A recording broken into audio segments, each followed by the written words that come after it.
BJP ने आज अपना घोषणा पत्र जारी किया है। 24 गारंटियां की गई हैं जिन्हें मोदी गारंटी का नाम दिया गया है और प्रधानमंत्री नरेंद्र मोदी होशंगाबाद में रैली भी इस पे कर रहे हैं। लेकिन बीजेपी किन तैयारियों के साथ इन वादों को जनता के बीच लेकर जाने वाली है, हमारे साथ इस पर चर्चा करने के लिए जुड़ गए हैं केंद्रीय रेल मंत्री और आईटी मंत्री अश्विनी वैष्णव। सर, बहुत स्वागत है आपका जी न्यूज पर। मेरा पहला सवाल इसी चीज को लेकर, शायद आपने भी देखा हो, थोड़ी देर पहले कांग्रेस ने रेलवे को लेकर काफी आरोप लगाए हैं, बहुत सारी बातें की हैं। हालांकि संकल्प पत्र में आपने रेलवे के सुधार और विस्तार को लेकर बहुत सारे वादे किए हैं। 5 साल में सारे वादे होंगे पूरे?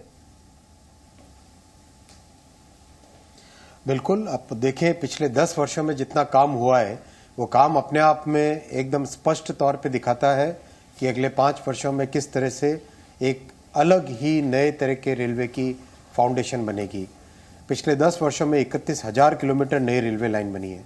जब कांग्रेस की सरकार थी, जिन खड़गे साहब ने जो आरोप लगाए हैं उनको पूछिए आप, उनके समय में कितनी रेलवे लाइन, कितनी नई रेलवे पटरियां बनती थी। 4 किलोमीटर प्रतिदिन की गति से बनती थी। आज 15 किलोमीटर प्रतिदिन की गति से नई रेलवे लाइनें बन रही हैं। कोई एक स्टेशन का उन्होंने रीडेवलपमेंट किया, आज 1300 रेलवे स्टेशन का रीडेवलपमेंट एक साथ हो रहा है। क्या कभी सेमी हाई स्पीड ट्रेन बनाने की भी उन्होंने सोची? आज वंदे भारत देश भर में दौड़ रही है। तो कांग्रेस ने रेलवे को हमेशा, कांग्रेस और यूपीए की सरकारों ने रेलवे को अपने केवल अनाउंसमेंट्स के लिए, पॉलिटिकल फायदों के लिए उपयोग में लिया। मोदी जी ने रेलवे को जन जन तक एक सुरक्षित और अफोर्डेबल सर्विस, अच्छी क्वालिटी की सर्विस देने का सर, आपने अफोर्डेबल सर्विस का जिक्र किया, लेकिन आम लोग, आमतौर पर जो लोगों के बीच में चर्चा हो रही है कि रेलवे का सफर बहुत महंगा होता चला जा रहा है। सुविधाएं जरूर बढ़ी हैं लेकिन सफर महंगा हो रहा है। तो क्या वो जो महंगा सफर है, अफोर्डेबल जो है वो बना रहे, इसके लिए भी क्या कुछ कोई प्लान है इसके अंदर?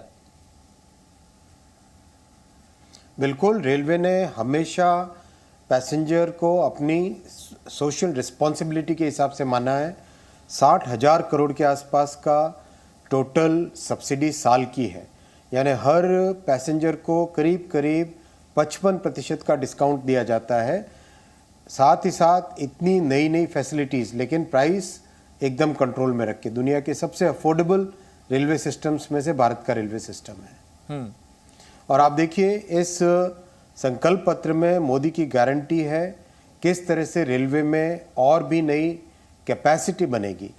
जब तक कैपेसिटी नहीं हो तब तक वेटिंग लिस्ट का झमेला एक बना रहता है। इसलिए अगले 5-6 वर्षों के अंदर अंदर इतनी कैपेसिटी बना देंगे कि वेटिंग लिस्ट की समस्या ही अपने आप में पूरी तरह से खत्म हो जाए। यानी नो वेटिंग। हाँ, बिल्कुल। बहुत अच्छी कैपेसिटी क्रिएट होगी। आप देखिए, पिछले कुछ ही वर्षों में जैसे जैसे पटरियां बन के तैयार हुई। सर, पटरियों का आपने जिक्र किया, मैं इस आंकड़े को देख रहा था। आपने गिनाया कि संकल्प पत्र में कि 31,000 किलोमीटर जो है वो रेलवे का ट्रैक बना है पिछले 10 सालों के अंदर, और साथ ही आपने कहा कि अगले कुछ सालों तक 5,000 किलोमीटर प्रति वर्ष के हिसाब से आप रेलवे ट्रैक बिछाने जा रहे हैं। यानी ऐसा देखा जाए, अगर 5 साल की बात करें तो आप 25,000 बिछाएंगे केवल अगले 5 साल के अंदर। बहुत बड़ा क्लेम लग रहा है। देखिए ना आप, इस साल कितना कंप्लीट हुआ है। इस साल देखिए, जो 31 मार्च को कंप्लीट हुआ, 5,300 किलोमीटर नई पटरियां बनी है। पिछला जो साल था 2022-23, कितनी बनी है उसमें? 5,240 किलोमीटर। यानी 5,000 किलोमीटर से ज़्यादा का तो ऑलरेडी 2 साल से रिकॉर्ड चल रहा है। मोदी जी ने 31,000 किलोमीटर बनाई है।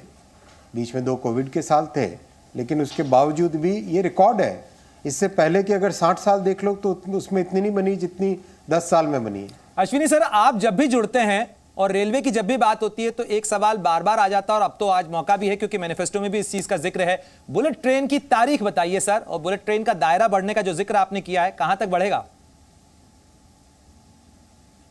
बुलेट ट्रेन का प्रोग्रेस बहुत अच्छा है, बहुत तेजी से काम चल रहा है। इतने कॉम्प्लेक्स प्रोजेक्ट को, जहां की कई समृद्ध देश इस तरह के प्रोजेक्ट को 20 साल का प्रोजेक्ट मान के चलते हैं, वहाँ पे इतनी तेज़ी से प्रोग्रेस चल रही है। 2026 में पहली बुलेट ट्रेन आप दौड़ते देखोगे। और इसके अलावा आज मोदी जी ने बहुत स्पष्ट तौर पे गारंटी दी है कि उत्तर में, पूर्व में और दक्षिण में 3 नए बुलेट कॉरिडोर प्रोजेक्ट पे सर्वे आरंभ करेंगे। जैसे ही सरकार बनती है तुरंत इस पे काम चालू करेंगे। सर, मैं आपके दूसरे मंत्रालय का भी रुख करना चाहूंगा, क्योंकि आईटी, इलेक्ट्रॉनिक्स, ये एक नया मोर्चा है। साइबर सिक्योरिटी का भी मैनिफेस्टो के अंदर काफी प्रबलता से जिक्र किया गया है, प्रमुखता से इसको उठाया गया है। साथ ही डिजिटल अपॉर्चुनिटीज पर भी इसमें काफी जोर है। इन डिजिटल जो अपॉर्चुनिटीज हैं, उनके साथ साथ जो साइबर सिक्योरिटी है वो एक बड़ा चैलेंज है भारत के लिए। इसमें डिजिटल इंफ्रास्ट्रक्चर की सिक्योरिटी के ऊपर जो इंतजाम है, उस पर आप क्या इंश्योर करेंगे कि भारत की जो डिजिटल सिक्योरिटी वो अगले 5 साल में कैसे सुदृढ़ होगी, क्योंकि इसके चैलेंजेस लगातार बढ़ रहे हैं। पिछले कुछ ही वर्षों में 44वें स्थान से Bharat cyber security readiness index में 44वें स्थान से 10वें स्थान पे आ गया है। इतनी तरह से तैयारी है कि आज मैनिफेस्टो में, आज संकल्प पत्र में घोषित हुआ है, भारत की cyber security, national cyber security agency स्थापित करेंगे। कई तरह के टेक्निकल और लीगल मेथड से भारत में राष्ट्रीय स्तर पे, ऑर्गेनाइजेशन के स्तर पे और व्यक्तिगत स्तर पे, तीनों लेवल पे साइबर सिक्योरिटी की व्यवस्था करेंगे। सर, आपकी वो जो सेमीकंडक्टर वाली क्लास है, उसकी याद लोगों को कई बार आती है। सोशल मीडिया पे भी उस पर काफी अक्सर चर्चा होती है उस क्लास की, जिस तरीके से आपने उसको पूरा समझाया था। लेकिन अगर सेमीकंडक्टर चैलेंजेस की बात की जाए, जिस तरीके का टर्बुलेंस इस समय चल रहा है, बहुत बड़ा हम इंपोर्ट करते हैं, और ऐसे में जियोपॉलिटिकल सिचुएशन के हिसाब से अगर देखें तो भारत के लिए एक बड़ा चैलेंज है इलेक्ट्रॉनिक्स और इंफ्रास्ट्रक्चर जैसे हम बढ़ा रहे हैं, उसमें चिप्स की जो सप्लाई है वो इंश्योर्ड रहे, वो मिलती रहे।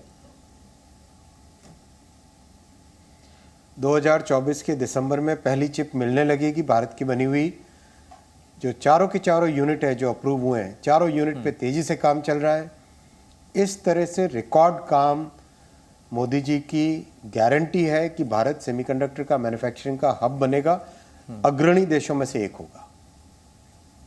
सर, एक आखिरी सवाल, चूंकि आपका जो रिश्ता है वो उड़ीसा से बहुत गहरा है, कटक के डीएम रहे हैं आप, लेकिन उड़ीसा की अगर बात की जाए तो उड़ीसा में बीजेपी का प्रदर्शन उतना अच्छा नहीं रहा जितनी बातें होती। तो ये संकल्प पत्र जो है और इन गारंटियों के साथ उड़ीसा की जमीन से कितनी सीटें?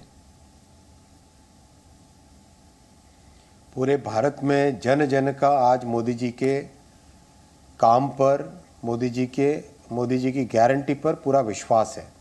वही विश्वास पूरे देश में परिलक्षित होगा। आप देखिएगा, उड़ीसा हो, राजस्थान हो, उत्तर प्रदेश हो, तमिलनाडु हो, केरल हो, हर एक प्रदेश में इस बार भारतीय जनता पार्टी का रिकॉर्ड परफॉर्मेंस रहेगा। बहुत बहुत शुक्रिया तमाम चर्चा में भाग लेने के लिए अश्विनी वैष्णव। और लगता है कि ये जो संकल्प पत्र है जनता के बीच जाएगा। अब ये जनता तय करेगी कि इन संकल्प को कितने वोट के साथ में संसद में भेजना है। जी न्यूज़।